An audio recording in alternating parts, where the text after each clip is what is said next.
सामनामधून सरकारवर टीकास्त्र डाकण्यात आलंय। रक्तपिपासू सरकार या मथळ्याखाली बळीराजाचाच अन्नासाठी टाहो असल्याचं बोललं सामनामध्ये लिहिलेलं आहे। तर शेतकऱ्यांनी रक्त विक्रीला काढणं हा संतापाचा कडेलोट असल्याचंही सामनाच्या अग्रलेखात लिहिलेलं आहे। सामनाच्या अग्रलेखातून राज्य सरकारवर जोरदार टीका करण्यात आली आहे। तर अन्नदात्यावरच अन्नासाठी दाही दिशा फिरण्याची वेळ आली। सत्ताधारी शेतकऱ्यांचे रक्तपिपासू ठरलेले आहेत असं म्हणत सामनातून टीकास्त्र डाकण्यात आलंय। कृषी मंत्री मराठवाड्यातील असून सुद्धा सर्वाधिक आत्महत्या मराठवाड्यातच होत आहेत असं सुद्धा सामनात लिहिलेलं आहे। तर सामनाच्या या अग्रलेखामध्ये काय लिहिलंय नेमकं बघूयात आपण।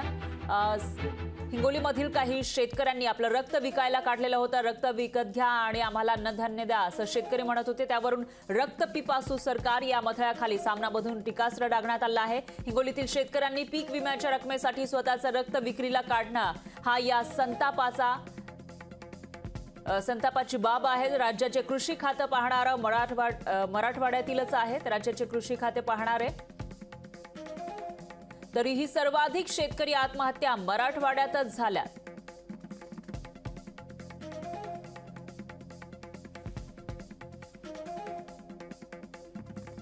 तर पीक विम्याची रक्कम न मिळाल्यानं आमचं रक्त घ्या आणि आम्हाला गहू तांदूळ तेल द्या अशी मागणी शेतकऱ्यांनी केली होती। त्याचाही उल्लेख या सामनाच्या अग्रलेखात करण्यात आला आहे।